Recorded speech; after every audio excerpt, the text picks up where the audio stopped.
बिहार के शिक्षक लगातार अपनी हक की लड़ाई के लिए आवाज बुलंद करते रहे, या फिर सड़कों पर उतर के हो या फिर धरना स्थल पर बैठ के हो, लेकिन अपनी मांग को लेकर के आह्वान करते ही रहते हैं, आगाज करते ही रहते हैं। लेकिन इस बार वैशाली से जो खबरें निकलकर सामने आ रही है उसमें गैर शैक्षणिक कार्य को लेकर के 85 शिक्षकों ने बीएलओ के पद से इस्तीफा दे दिया है। इन सारे मुद्दे पर अब खुल करके जो टीटी के प्रदेश अध्यक्ष अमित विक्रम उन्होंने खुलकर बातें रखी है। उन्होंने कह दिया और सरकार की तरफ से चेतावनी भी दी है कि गैर शैक्षणिक कार्य कोई भी हो, सरकार कॉन्ट्रैक्ट बेसिस पर रख ले या फिर अपने विभाग के किसी भी इंसान को रख ले, लेकिन हम लोग जो शिक्षक है तो हम लोग सिर्फ पढ़ाने का कार्य करेंगे, इसके अलावा किसी भी तरीके का गैर शैक्षणिक कार्य नहीं करेंगे। क्या कुछ कहा अमित विक्रम, पहले सुनिए। कल पटना साहिब विधानसभा क्षेत्र के अंतर्गत 85 शिक्षकों ने अपने गैर शैक्षणिक दायित्व जो कि बीएलओ का कार्य है उससे इस्तीफा दे दिया है।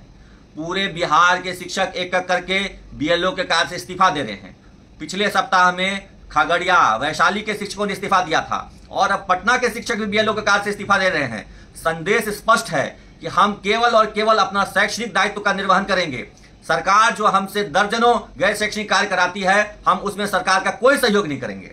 बीएलओ का कार्य चाहे सरकार किसी अन्य विभाग के कर्मी से कराए या कॉन्ट्रैक्ट पर कर्मियों की बहाली करे, उसके लिए शिक्षक 9 से 4 विद्यालय जाने के बाद घर घर जाकर के होम टू होम सर्वे करें, ये कहीं से भी संभव नहीं है। हम पर पहले से ही बहुत ज्यादा काम का दबाव है। उस दबाव में शिक्षक मानसिक रूप से प्रताड़ित हो रहे हैं, पीड़ित हो रहे हैं, परेशान हो रहे हैं, और उसके बाद उन्हें कहा जाता है कि घर घर जाकर के सर्वे कीजिए। ये शिक्षकों का काम नहीं है, दायित्व नहीं है। शिक्षक अब इससे किनारा कर रहे हैं और धीरे धीरे करके पूरे बिहार के शिक्षक बीएलओ के कार्य से इस्तीफा दे रहे हैं। आपने पहले भी देखा था कि अन्य जिलों में इस्तीफा दिया जा रहा था और अब पटना तक ये बात पहुंच गई है। आने वाले समय में सरकार को चुनाव कराना मुश्किल हो जाएगा। ये जो बीएलओ का काम हमसे करवा करके अन्य विभाग के कर्मियों का खर्चा बचा लेती है और शिक्षकों पर एक्स्ट्रा बोझ डालती है। शिक्षक अब इस चाल को समझ चुके हैं, सरकार के झांसे में नहीं आने वाले हैं।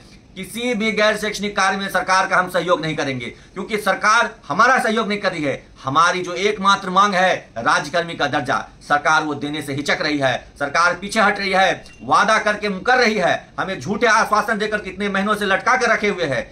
इस वजह से हम गैर शैक्षणिक कार्यों के खिलाफ आंदोलन चला रहे हैं और गैर शैक्षणिक कार्यों का बहिष्कार कर रहे हैं, और आगे भी यह जारी रहेगा। जब तक हमें राज्यकर्मी का दर्जा नहीं मिल जाता है, हम सरकार के किसी भी काम में सहयोग नहीं करेंगे। केवल और केवल 9 से 4 विद्यालय में अध्यापन कार्य करेंगे, इसके अलावा कोई भी किसी भी तरह का काम नहीं होगा। चूंकि आरटीई में भी उल्लेख है, हाई कोर्ट और सुप्रीम कोर्ट के डिसीजन में भी उल्लेख है कि शिक्षकों से कोई भी गैर शैक्षणिक कार्य नहीं कराना है, फिर भी सरकार उनको मजबूर करती है, तरह तरह के प्रलोभन और झूठे आश्वासन देकर के अपना काम करवाती है। लेकिन अब शिक्षक इस चाल को समझ चुके हैं और उनके झांसे में अब हम लोग नहीं आएंगे।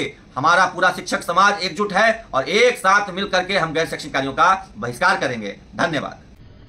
तो सुना आपने कि जिस तरह से बिहार के अलग अलग जिले में सभी शिक्षक कई सैकड़ों की संख्या में, यूं कह ले तो अब तो हजारों के भी संख्या बल में अब हो चुके होंगे, जिस तरह से गैर शैक्षणिक कार्य से अब इस्तीफा दे रहे हैं। ऐसे में साफ स्पष्ट होता है कि अब शिक्षक आर पार की लड़ाई के मूड में है, वो पढ़ाने के अलावा कोई और कार्य नहीं करेंगे। तो ये विभाग के लिए एक बड़ी चेतावनी। अब देखना होगा कि विभाग क्या करती है, लेकिन जिस तरह से शिक्षक ने साफ तौर पर कह दिया है कि हम काम सिर्फ और सिर्फ पढ़ाने का करेंगे, ऐसे में अब सभी जो प्रदेश अध्यक्ष है वो खुल करके अपनी बातें रख रहे हैं। फिलहाल